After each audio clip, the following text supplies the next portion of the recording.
This is the continuation of previous video.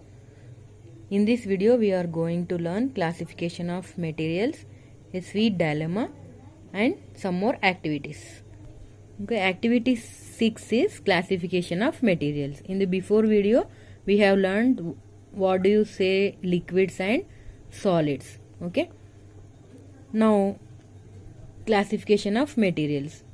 Think of different solids, liquids and gases around you and group them in table 5.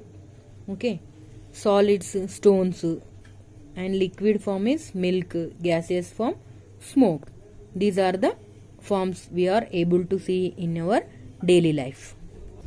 Discuss with your friends and find out who had the longest list. Now consider only one group, say liquids.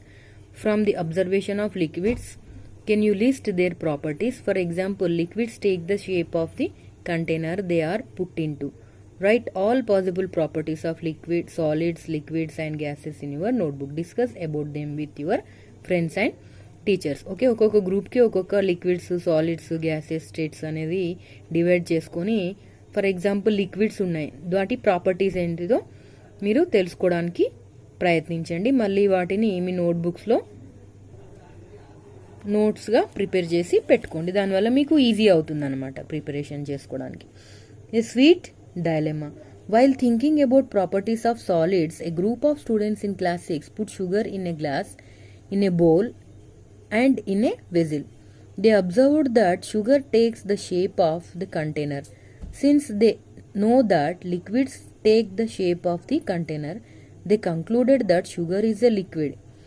అయితే ఇప్పుడు class 6లో ఒక group of students ఏం చేశారంట, షుగర్ని గ్లాస్లో వేశారు, బౌల్లో వేశారు, ఇంకా వెజిల్లో వేయడం జరిగింది.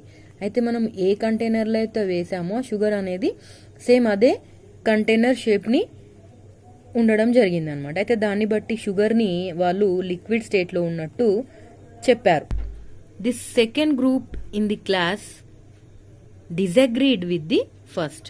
What do you think, is sugar a solid or liquid? How will you decide? Razia, a student from the second group, came up with an idea. She took a single crystal of sugar and one drop of water and declared that sugar is a solid while water is a liquid. The first group also had to agree with her argument. అయితే ఇంకొక group students ఏం చేశారంటే, వీళ్ళు first group వాళ్ళది opinion ఏదైతే ఉందో వాళ్ళు disagree చేశారంటే ఒప్పుకోలేరు అనమాట.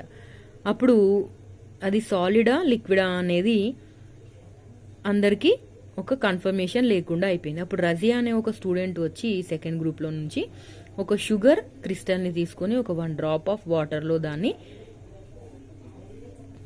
కరిగించడం జరిగిందనమాట. అందువల్ల షుగర్ అనేది ఒక సాలిడ్, వాటర్ అనేది లిక్విడ్ అని చెప్పేసి అందరూ ఒక అగ్రిమెంట్కి వచ్చారు. What must she have argued using only 1 crystal of sugar and 1 drop of water? అయితే ఓన్లీ ఒక 1 డ్రాప్ ఆఫ్ వాటర్ ఇంకా 1 క్రిస్టల్ తోటి ఆమె ఎలా దాన్ని ఆర్గ్యూ చేసింది. Discuss with your friends and find out why sugar is a solid although it takes the shape of the container. Okay, మీరు కూడా ఒకసారి దీనిపైన డిస్కస్ చేయండి మీ ఫ్రెండ్స్ తోటి. ఎందుకు షుగర్ అనేది సాలిడ్ అయితే అది మరి ఏ కంటైనర్లో వేసినప్పుడు ఆ షేప్ అనేది దానికి వస్తున్నప్పుడు అది ఎందుకు సాలిడ్గా మనం అనుకుంటాం. Is common salt solid or liquid? In the same way salt also. Okay, is this salt liquid or solid? Sinking or floating in water is activity 7. Let us assume that a tomato, brinjal, potato, iron nail, sponge, wood, stone, leaf, pieces of chalk and paper are given to you. Predict which of them sink or float in water. Record your predictions in table 6. Okay, ఇందులో చెప్పిన items అన్నీ మీకు ఇవ్వడం జరిగింది. అయితే వీటితో మీరు record చేయండి. ఏంటి అంటే ఏవైతే సింక్ అయ్యాయి, ఏవైతే ఫ్లోట్. సింక్ అంటే వాటర్లో మునగడం, ఫ్లోటింగ్ మీన్స్ పైన తేలడం. మీ అబ్జర్వేషన్ అన్నిటిని కూడా ఈ టేబుల్ 6లో రికార్డ్ చేయండి. Now try to test weather your predictions are correct or wrong by dropping the above objects in a beaker of water one by one. What do you find? Record your observation in the following table. Observation, object, prediction and finding. మీరు ఇట్లా ఒక జార్లో వాటర్ని తీసుకొని దాంట్లో ఈ items అన్ని వేయడం వల్ల ఏది సింక్ అయింది, ఏది ఫ్లోట్ అయింది అనేది మీరు అబ్జర్వ్ చేసి ఫైండ్ అవుట్ చేయండి. For which objects is your prediction wrong? Why? Okay, now add a lot of salt to the water in the beaker. Try the same activity with water which is excessively salty. అయితే lot of salt తీసుకొని ఒక beaker of వాటర్లో బాగా కలపండి. What do you observe? Do you get the same result? Discuss. అయితే కొంచెం salt వేసినప్పుడు ఎలా ఉంది, ఇంకా సాల్ట్ ఎక్కువగా వేసినప్పుడు ఎలా ఉంది అని చెప్పేసి మీరు రిజల్ట్ని డిస్కస్ చేయండి. Activity 8, do iron objects float. Take some water in a wide-mouthed bowl. Put an iron nail in it. What do you observe? Put an empty iron tin in that bowl. What do you observe? ఒక పెద్ద వెడల్పాటి bowl తీసుకొని దాంట్లో water వేసి ఒక iron Nelli అలాగే ఒక empty iron టిన్ని water పైన వేయండి. అప్పుడు మీరు ఏం అబ్జర్వేషన్ అనేది చేశారు? Also try to observe whether wooden piece floats on water. What happens when a wooden bowl is dipped in water? ఇంకా అలాగే వుడెన్ని కూడా పీసెస్ వాటర్ పైన ఫ్లోట్ చేయండి, అంటే అది మునగదు కాబట్టి. అట్లాగే ఒక వుడెన్ బౌల్ని డిప్ చేసినప్పుడు కూడా ఏమైంది అనేది అబ్జర్వ్ చేయండి. What do you conclude from this activity? Some materials in one shape will sink in water but float on water when they are in other shape. అంటే దీన్ని బట్టి ఏం తెలిసింది అని అంటే, మనం వుడ్ని, ఒక పీస్ ఆఫ్ వుడ్ని మనం వాటర్లో వేయడం వల్ల అది ఫ్లోట్ అయింది, బట్ వుడెన్ బౌల్ ఏదైతే ఉందో దాన్ని వాటర్లో వేయడం వల్ల అది మునిగిపోవడం జరిగింది. అంటే డిఫరెంట్ షేప్ ఆఫ్ మెటీరియల్స్ పైన ఈ ఫ్లోటింగ్ ఇంకా డిప్పింగ్ అనేది ఆధారపడి ఉంటుందని మనం ఈ యాక్టివిటీతో తెలుసుకోవచ్చు.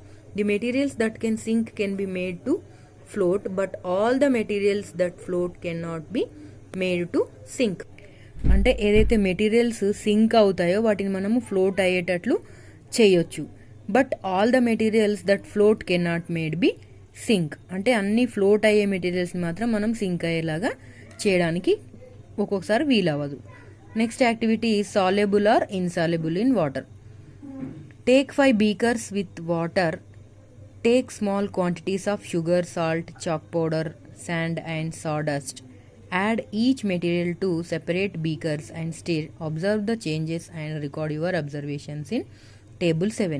ఓకే, 5 beakers తీసుకొని దాంట్లో స్మాల్ క్వాంటిటీ ఆఫ్ షుగర్, ఒక దాంట్లో సాల్ట్, ఇంకా చాక్ పౌడర్, శాండ్, ఇంకా సాడస్ట్, వీటన్నిటిని ఒక 5 బీకర్స్లో యాడ్ చేయండి. ఆ తర్వాత స్టీర్ అంటే కలిపి ఆ తర్వాత వచ్చిన చేంజెస్ని మనము రికార్డు త్రో అబ్జర్వ్ చేయండి. Table 7 is material added dissolves. Yes or no? Okay, first is sugar, salt, sand, sawdust and chalk powder. Sugar dissolves or not? If sugar is dissolved in water, you have to write yes, otherwise no. Okay. We observe that certain materials dissolve when mixed with water. కొన్ని materials ఏంటంటే వాటర్లో mix అవుతాయి. These substances are said to be soluble in water. ఏవైతే వాటర్లో mix అయిపోయాయో వాటిని soluble materials అని అంటాము. The materials that do not dissolve are said to be insoluble. ఏవైతే మెటీరియల్ వాటర్లో సాల్యుబుల్ అంటే డిజాల్వ్ కాని మెటీరియల్స్ ఉన్నాయో వాటిని ఇన్సాల్యుబుల్ మెటీరియల్స్ అని అంటాము. Repeat the activity with different liquids like vinegar, lemon juice, coconut oil and kerosene and add them to water. What do you observe? Discuss with your friends. In the same way we have to add some different materials, liquid like vinegar, lemon juice, coconut oil and kerosene, then add them to the water and observe what is happening. These are dissolves in water or undissolved, otherwise soluble or insoluble. Okay, this is the chapter materials and things. Thank you for watching my video. If you have any doubts or any suggestions, please write in the comment box. Once again, thank you for watching my video.